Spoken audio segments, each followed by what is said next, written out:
Hello student, आपका हमारे इस क्लास 12 की केमिस्ट्री क्लास में बहुत बहुत स्वागत है। उम्मीद करते हैं आप लोग अच्छे होंगे और अपनी तैयारी जो है अच्छे से कर रहे होंगे। चलिए आज की रिवीजन की क्लास शुरुआत करते हैं। हमारा जो टॉपिक है वो मोस्ट इंपॉर्टेंट है, एल्डिहाइड, कीटोन और कार्बोक्सिलिक अम्ल। ये हमारा चैप्टर है और इस चैप्टर में लगभग सबका रिविजन करवा दिया है। आज एक ऐसे टॉपिक को इसी में से निकाल के लाए हैं जो काफी ज्यादा इंपॉर्टेंट है, आपके बोर्ड एग्जाम्स में पूछा गया है, तो आज इसको देखने वाले हैं। आज का हमारा जो मोस्ट इंपॉर्टेंट टॉपिक है, शीघ्र सिरका विधि द्वारा एस्टिक अम्ल का निर्माण कीजिए। यानी एस्टिक अम्ल बनाने की शीघ्र सिरका विधि द्वारा जो है हम आज चर्चा करने वाले हैं। तो आप लोग वीडियो के अंत तक बने रहिएगा, देखना अभी आपका ये टॉपिक तैयार हो जाए। अगर आप लोग हमारे चैनल पर नए हैं तो हमारे चैनल पर यूपी बोर्ड का फिजिक्स और केमिस्ट्री का जो है कंप्लीट वीडियो जो है उपलब्ध है। आप लोग हमारे चैनल पर चले जाइएगा, वहां से अलग अलग चैप्टर वाइज प्लेलिस्ट मिल जाएंगे, जहां से आप अपने फिजिक्स और केमिस्ट्री का जो है कंप्लीट तैयारी कर सकते हैं। चलिए शुरुआत करते हैं क्लास। चलिए बच्चों देख लेते हैं कि जो शीघ्र सिरका विधि है इसके द्वारा जो है एस्टिक अम्ल का निर्माण कैसे किया जाता है।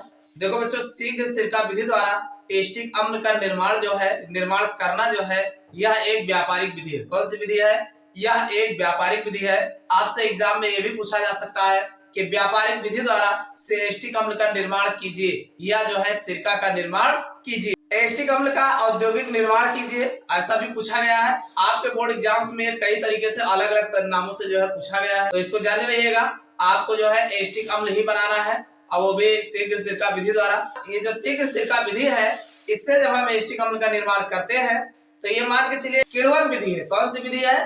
किण्वन विधि है, जो किण्वनीकरण के द्वारा जो है बनाया जाता है, जिसमें माइकोडर्मा एसिटी जो है नामक जो एंजाइम्स होता है, जिसकी उपस्थिति में यह क्रिया करा करके बनाया जाता है। चलिए देखते हैं इसका रिएक्शन क्या है। देखो इसमें हम जो है एथिल अल्कोहल ले लेते हैं, मतलब C2H5OH, और एथिल अल्कोहल को Y की उपस्थिति में, O2 की उपस्थिति में माइकोडर्मा और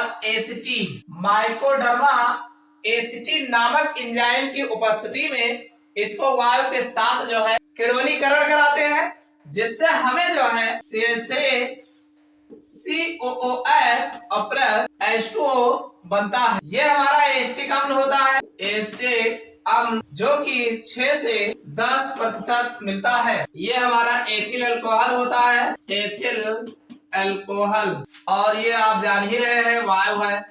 तो इसको लिखोगे कैसे? आप बताएंगे कि शीघ्र सिरका विधि द्वारा एस्टिक अम्ल का निर्माण करना यह एक औद्योगिक विधि है, और इस विधि में जो है हम जो है एथिल अल्कोहल और वायु को जो है माइकोडर्मा एसिटी नामक एंजाइम की उपस्थिति में किण्वनीकरण कराते हैं। क्या कराते हैं? किण्वनीकरण कराते हैं। ध्यान रखना, किण्वनीकरण लिखना जरूर। किण्वनीकरण कराते हैं, तब हमें एस्टिक अम्ल जो है प्राप्त होता है। कितने लिखना है ये तो आपके सिद्धांत में हो जाएंगे। अब इसकी विधि कैसे बताना है तो एक डायग्राम के माध्यम से हम आपको विधि बता देते हैं, आराम से लिख ले जाओगे। पहले डायग्राम देख लेते हैं। देखो बच्चों, अगर हम बात करें इस विधि द्वारा किस प्रकार जो है एस्टिक अम्ल बनाया जाता है, तो इसकी अगर हमें विधि लिखना है तो देखो इस तरह के डायग्राम आपको बनाना है। एस्टिक अम्ल बनाने की औद्योगिक विधि, ये औद्योगिक विधि द्वारा जो है इस प्रकार जो है बनाया जाता है। तो इसको लिखना कैसे है इसको आप जान लीजिए, बस ऐसे ही लिखना है जैसे जानना है।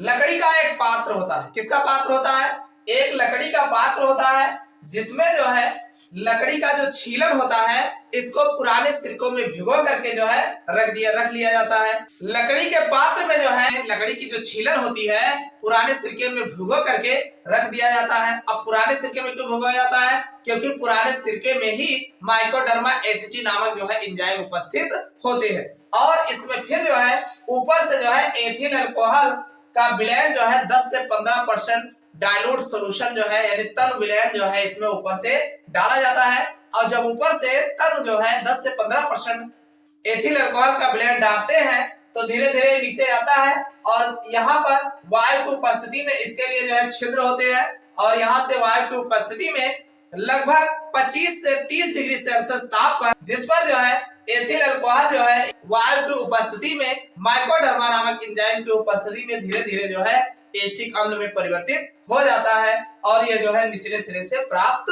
होता है। ये बीच में जो है ये छिद्र दिख रहा है, दीवार पर छिद्र है, और यहाँ पर ये वायु के लिए छिद्र किया गया है, और ये इसमें बीच में जो है लकड़ी का छीलन भरा हुआ है, लकड़ी के छिलके हैं जो एस्टिक अम्ल से पुराने एस्टिक अम्ल से भीगे हुए हैं। और यहाँ पर ये नीचे जो है तखत लगा होता है जिसमें छिद्र होता है, नीचे जितना जो है बनता रहता है वो नीचे टपकता रहता है। और ऊपर जो है यहाँ से डाइल्यूट तल जो है एल्कोहल का विलयन जो है 10 से 15% डाला जाता है। और इस प्रकार से जो सिरका हमें नीचे प्राप्त होता है, यहाँ निचले सिरे से 8 से 10% एस्टिक एसिड या जो है सिरका प्राप्त होता है। यह प्रक्रिया जो है 2-3 बार जो है, और इसका टेम्परेचर आप ध्यान रखिएगा, ये 25 से 30 डिग्री सेल्सियस ताप पर जो है प्रक्रिया कराई जाती है। तो समझ में आया? आप बताएंगे। लकड़ी का बना हुआ एक पात्र होता है जिसमें जो है लकड़ी की छीलन को पुराने सिरकों में भिगो करके इसमें भर दिया जाता है और फिर जो है एथिल अल्कोहल का 10 से 15% तल विलयन जो है ऊपरी सिरे से डालते हैं, धीरे धीरे डालते हैं, जिससे जो है वायु की उपस्थिति में यह जो है माइकोडर्मा एसिटी नामक एंजाइम की उपस्थिति में अभिक्रिया करता है और अभिक्रिया करके एस्टिक अम्ल में परिवर्तित हो जाता है। यह प्रक्रिया 25 से 30 डिग्री सेल्सियस पर कई बार कराते हैं तो हमें एस्टिक अम्ल जो है 8 से 10% प्राप्त होता है। बस इतना लिखना है, इससे ज्यादा लिखने की जरूरत नहीं है। समझ में आई बात कि नहीं? अब एस्टिक अम्ल की अभिक्रिया जो है अगर हम एथिल अल्कोहल से देखें तो आप जानते हैं एस्टिक अम्ल का जो फार्मूला होता है CH3COOH, और इसको अगर हम C2H5OH के साथ अभिक्रिया कराते हैं तो ईस्टर बनता है। भाई इधर का OH इधर का H निकल जाएगा तो हमारा बन जाएगा CH3COO C2H5 बनेगा और साथ में जो है H2O बनता है। ये हमारा है एथिल एसीटेट और ये जो है एथिल अल्कोहल है, एथिल अल्कोहल, और ये हमारा एस्टिक एसिड है, एस्टिक एसिड। समझ में आ गए? एक रिएक्शन दिया गया था, एस्टिक अम्ल की एथिल अल्कोहल के साथ अपक्रिया भी कराइए, यानी बनाने की विधि भी पूछा गया था और अपक्रिया भी कराइए। तो भाई एस्टिक एसिड की एथिल अल्कोहल के साथ अपक्रिया कराते हैं तो एथिल एसीटेट प्राप्त होता है। समझ में आई बात? तो समझ में आ गया होगा कि शीघ्र सिरका विधि द्वारा किस प्रकार जो है एस्टिक अम्ल का निर्माण किया जाता है। चलिए एक बार फिर से देख लेते हैं। आप बताएंगे इस विधि में लकड़ी का बना एक पात्र होता है, इतना लिखना है। क्या लिखना है? लकड़ी का बना हुआ पात्र होता है जिसमें जो है लकड़ी के छीलन को पुराने सिरकों में भिगो करके भर देते हैं। समझ में आई बात? पुराने सिरकों में भिगो कर भर देते हैं और फिर ऊपर से 10 से 15% एथिल अल्कोहल का विलयन जो है डालते हैं और फिर एथिल अल्कोहल का विलयन माइकोडर्मा एसिटी नामक एंजाइम, चूंकि जो पुराने सिरके में माइकोडर्मा एसिटी नामक एंजाइम उपस्थित होता है जो वायु की उपस्थिति में एथिल अल्कोहल का ऑक्सीकरण करता है। क्या करता है? ऑक्सीकरण करता है और यह प्रक्रिया जो है 25 से 30 डिग्री सेल्सियस ताप पर होती है और ये जो है धीरे धीरे जो है इसको एस्टिक अम्ल में परिवर्तित कर देता है। यह प्रक्रिया कई बार जब कराते हैं तो हमें जो है 8 से 10% एस्टिक अम्ल का विलयन प्राप्त होता है। बस इतना आपको बताना है और ज्यादा इसमें तामझाम करने की आवश्यकता नहीं है। बाकी ये रिएक्शन हो जाएगा C2H5OH + O2 और माइकोडर्मा एसिटी नामक एंजाइम होगा और इसका जो है किण्वनीकरण होगा और जब किण्वनीकरण की प्रक्रिया होगी तो हमें एस्टिक अम्ल जो है और H2O बनता है। समझ में आया कि नहीं? तो ये शीघ्र सिरका विधि द्वारा जो है एस्टिक अम्ल का निर्माण इस प्रकार किया जाता है। उम्मीद करता हूँ समझ में आ गया होगा। समझ में आया वीडियो को लाइक अवश्य करिएगा और अपने यार दोस्तों के साथ शेयर करिएगा। ये वीडियो आपको कैसा लगा कमेंट करके जरूर बताइएगा।